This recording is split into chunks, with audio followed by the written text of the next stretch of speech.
اعوذ باللہ من الشیطان الرجیم بسم اللہ الرحمن الرحیم آمنت باللہ ورسولہ هو الاول والآخر والظاہر والباطن وهو على كل شيء علیم رب اشرح لي صدری ویسر لي امری واحلل عقدۃ من لسانی یفقہوا قولی۔ معزز ناظرین، بھائیوں بہنوں بزرگوں، السلام علیکم۔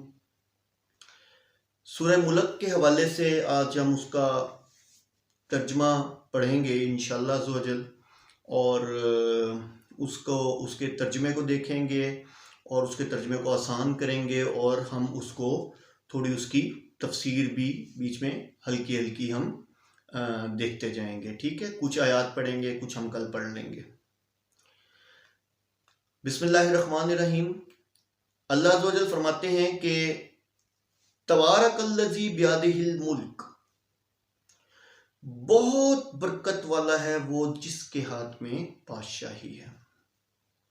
کون ہے؟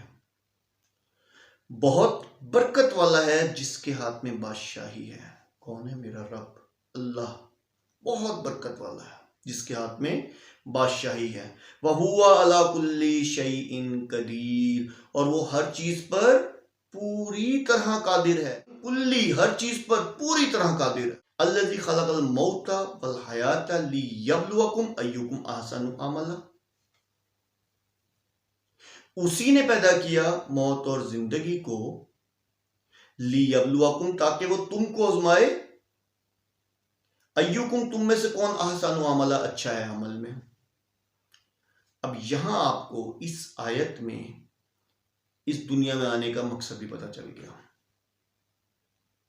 الذی خلق الموت والحیات لیبلوکم ایکم احسن عملا، اسی نے موت اور زندگی کو پیدا کیا تاکہ وہ تم کو آزمائے تم میں سے کون اچھا ہے عمل میں۔ وَهُوَ الْعَزِيزُ الْغَفُورُ، اور وہ زبردست بخشنے والا ہے۔ یعنی کہ ایک چیز تو آپ کو یہاں سمجھ آ جانی چاہیے کہ ہمارا اس دنیا میں آنے کا مقصد کیا ہے۔ ہمارا اس دنیا میں آنے کا مقصد یہ ہے کہ اللہ نے دو رستے دکھا دیے ہیں، ایک سیدھا ایک الٹا۔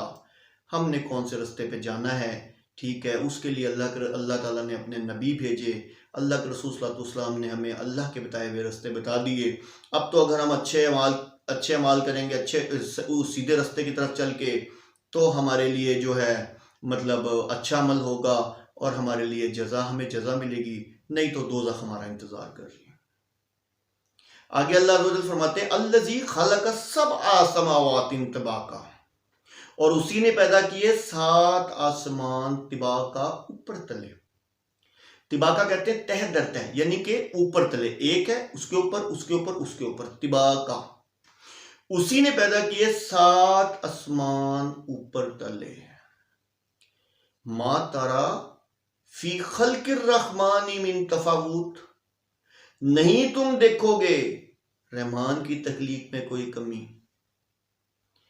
اللہ تعالیٰ فرماتے ہیں کہ اسی نے، یعنی کہ اپنا بتا رہے ہیں کہ میں نے، اللہ عز و جل فرما رہے ہیں کہ میں نے 7 آسمان اوپر تلے پیدا کیے، لیکن تم میری تخلیق میں کوئی کمی نہیں دیکھو گے۔ فرجل البصر، پس اپنی نظر گھماؤ، ہل تری من فطور، کیا تمہیں کوئی کمی نظر آتی ہے؟ یعنی کہ اپنی نظر دوڑاؤ، کافروں کی طرف متوجہ ہے اللہ تعالیٰ کہ بھئی تم جو انکار کرتے ہو، دیکھو اپنی نظر گھماؤ، ہل تری من فطور، کیا تمہیں کوئی کمی نظر آتی ہے؟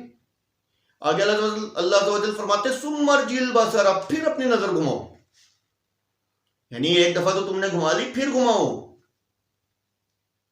ثم ارجع البصر، پھر اپنی نظر گھماؤ، کرتین، 2 بارہ، ینقلب، وہ لوٹ آئے گی، الیکا، تمہاری طرف، البصر، تمہاری نظر، یعنی کہ تم اپنی نظر دوبارہ گھماؤ، تمہاری نظر گھوم پھر کے تمہاری طرف ہی لوٹ آئے گی، خاسیوں، ذل و خوار ہو کر، وَهُوَ حَسِيرٌ، اور اس حالت میں کہ وہ تھک چکی ہوگی، لیکن تمہیں رحمان کی تخلیق میں کوئی کمی نظر نہیں آئے گی۔ اب آپ دیکھ لیں، آپ آسمان کی طرف دیکھیں، لگتا نہیں ہے جیسے ایک ایک چیز، جیسے کوئی ہیرے جڑے ہوئے ہیں، جیسے آگے آئے گا اس کے اندر کہ ہم نے قریب کے آسمان کو ہیرے جڑے ہوئے ہیں۔ آپ دیکھو کہ اللہ عز و جل نے کس بیلنس سے زمین کو بنایا، اللہ عز و جل نے کس بیلنس سے آسمان کو بنایا. 7 آسمانوں کا ذکر ہو رہا ہے، کس بیلنس سے بنایا. اللہ تعالیٰ قرآن پاک میں فرما رہا ہے کہ 7 آسمان اوپر تلے میں نے پیدا کیے ہیں. تو یہاں اللہ تعالیٰ کافروں سے باقاعدہ مخاطب ہیں کہ بھائی تمہیں کو کمی نظر آتی ہے؟